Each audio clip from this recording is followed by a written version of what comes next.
Hey everyone, and welcome back. So, for the past 3 years, we've all been dealing with what's known as the COVID-19 virus. Some people have a different wording of what the virus actually is and its origins, but those people were called racist because, in fact, we could not, assume where this virus was originated from. Now, recently, there was an article released by the Wall Street Journal which showed that the U.S. Energy Department is now saying that the origins of COVID-19 was from a lab leak in China. Now, before the U.S. Energy Department came out and said that the origin of COVID-19 was from a lab leak, the FBI was saying the exact same thing. Most people probably assume that this was probably the case.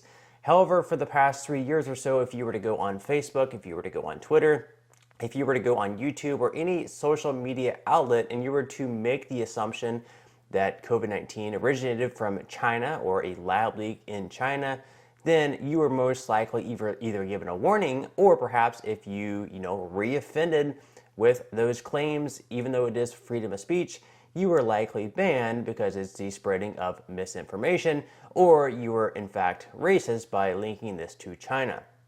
Now, of course, again, the Wall Street Journal did come out with an article yesterday confirming that the U.S. Energy Department is now linking the origin of COVID-19 from a lab leak in China. So this is a very big deal. Of course, the Chinese government is denying it. Why would they not deny it? But this is interesting stuff here. So this is from the New York Post. Chinese lab leak likely behind COVID outbreak, U.S. Energy Department. So the virus that causes COVID-19 most likely leaked from a Chinese laboratory, according to a classified report based on new intelligence and recently sent to the White House and key members of Congress.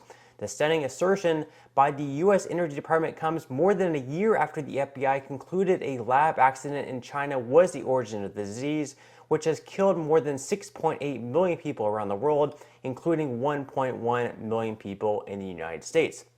Not only that, not only have so many people been killed by this virus, not just worldwide, but in our country, but our families have died. A lot of people were getting sick. If they didn't die, they were either going to the hospital, most likely ended up with very high hospital bills. This is a very serious ordeal. And a lot of our family members that were sent to the hospital and possibly died there, during that time, in a lot of states, we weren't even able to visit them. So during their final moments, we weren't even able to say, have a goodbye visit with them and to see them in their final moments. If you were to deliver a baby during that time, a lot of hospitals weren't even allowing their husband to stay in there. It's just ridiculous. And a lot of states just had these strict lockdown policies. And even today, we're seeing a lot of people suffer from depression from during that time of being locked down. It was a terrible time for our mental health. And we're seeing now that a lot of kids that are going back to school, they are reading at grade levels, much further below than what they should be. So, having to go through these online school programs, it definitely had an impact. So we're still, even though we're getting closer, I guess, being back to normal, at least in most states, there's still very clearly a huge impact. So the FBI's decision was made with moderate confidence and remains the Bureau's opinion, said the Wall Street Journal, which first reported the Energy Department's own finding on Sunday. By contrast, the Department of Energy made its determination with low confidence, sources who've read the classified report told the Journal. But the judgment is considered important because the Energy Department, which oversees the American nuclear weapons program, runs a network of national labs and has a great deal of scientific expertise, the Journal said. Both agencies reportedly arrived at their conclusions for different reasons, with the sources declining to detail the new intelligence cited by the Energy Department. Now, we should know a whole lot more about this in the weeks to come, so it should be pretty interesting. Now, in response to the Journal's report, White House National Security Advisor Jake Sullivan said there is a variety of views in the intelligence community and that the origins of COVID-19 remained under investigation. So this is Jake Sullivan here in an interview where he's basically not confirming that the origins of COVID-19 were from a lab leak in China, because that would be pretty much political suicide, but he's pretty much dancing around the answer. But pretty much he is saying, yes, indeed, it did come from a lab leak in China. Watch. So I want to ask about a new Wall Street Journal report out this morning that a classified intelligence report from the Department of Energy concludes that the coronavirus pandemic most likely did not emerge naturally, but it did come from a laboratory leak. Did the coronavirus pandemic start in a lab? Is that what you believe now? Well, Dana, there is a variety of views in the intelligence community. Some elements of the intelligence community have reached conclusions on one side, some on the other. A number of them have said they just don't have enough information to be sure.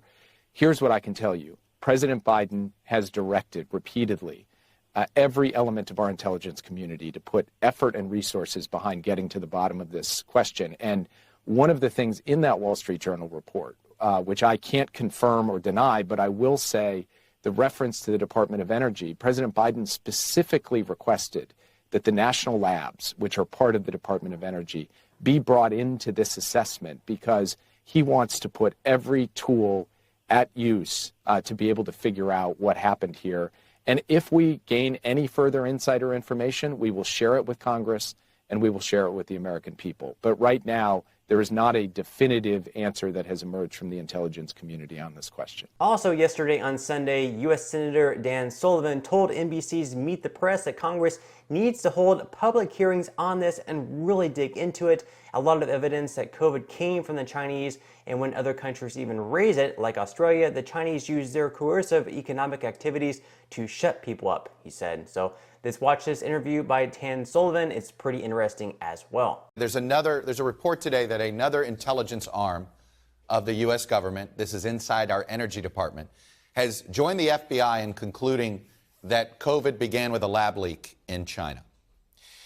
If we end up determining, if our intelligence community over time determines, this is the majority view, and it's the U.S. government's view, that this was a lab leak in China and that government covered it up, what should be the consequences? Well, I think we need to have public hearings on this and really dig into it. Think about what just happened over the last 3 years. One of the biggest pandemics in a century. A lot of evidence that it's coming from the Chinese. And when other countries even raise it, like Australia, the Chinese use their coercive economic activities to shut people up. So I think we need to do extensive hearings. I hope our Democratic colleagues in the Congress can support that. I know the Republicans in the House are certainly supportive of that. But I think if that happens, we need to make sure every country in the world knows this. Look, this is a country that has no problem coming out and lying to the world. We just saw that with this Chinese spy balloon. It's the nature of a communist dictatorship to lie to their own people, to lie to the world.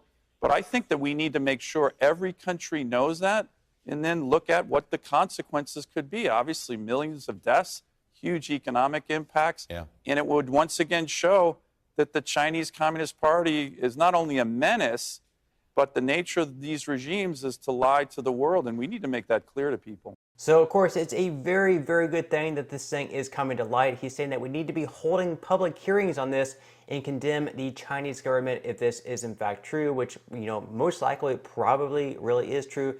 And I'm interested in hearing your thoughts and comments down below.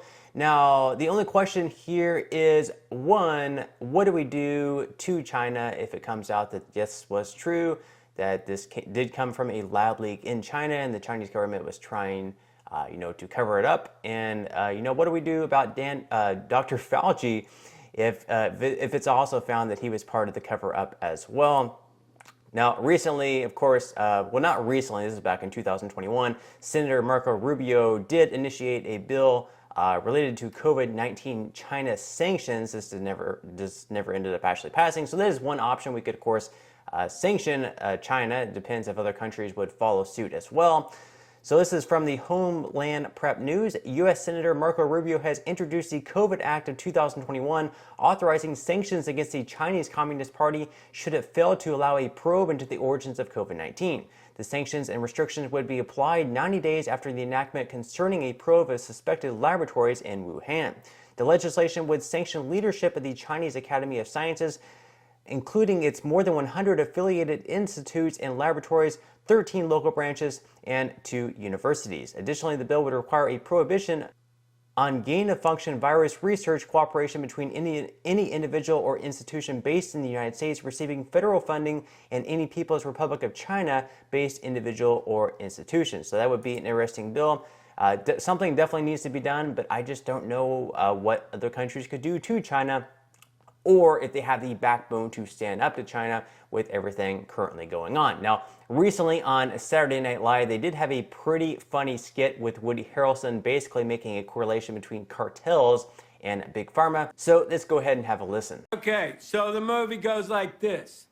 The biggest drug cartels in the world get together and buy up all the media and all the politicians and force all the people in the world to stay locked in their homes, and people can only come out if they take the cartel's drugs and keep taking them over and over.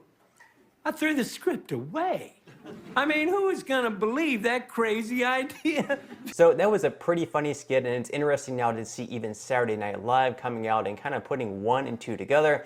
Of course, most media companies did come out and still call this a conspiracy theory. Interestingly enough, I mean, they always call everything a conspiracy theory until it actually rings out to come true. So no real shocker there. Now, the Oversight Committee did tweet out yesterday that more evidence continues to mount that COVID came from the Wuhan lab. We've uncovered emails showing Dr. Fauci was warned that the virus looked man-made and came from a lab, but he may have acted to cover it up. Why? We need answers and accountability. We certainly do. Eric Schmidt tweeted also that Fauci knew this immediately but dismissed it because of funding for the Wuhan lab. We know what happened next when Fauci spoke. Big Tech censored. I exposed this collusion as AG, and I work to ensure this type of censorship never happens again. So what do you think is going to end up happening to Dr. Fauci? Is this all just going to get pushed to the side and, covered up and nothing ever happening? Or is Dr. Fauci going to be fully investigated and see how much he tried to cover this thing up? We'll just have to wait and see. Will we ever, punish China for what they did if this does ring out to be true? Interested in hearing your thoughts, leave them in the comment section below. But that's all the news that I have for today's video. I hope you enjoyed. If you did, make sure to give this video a like. I would definitely appreciate it if you would. Consider subscribing if you have not already, and I will see you in the next video.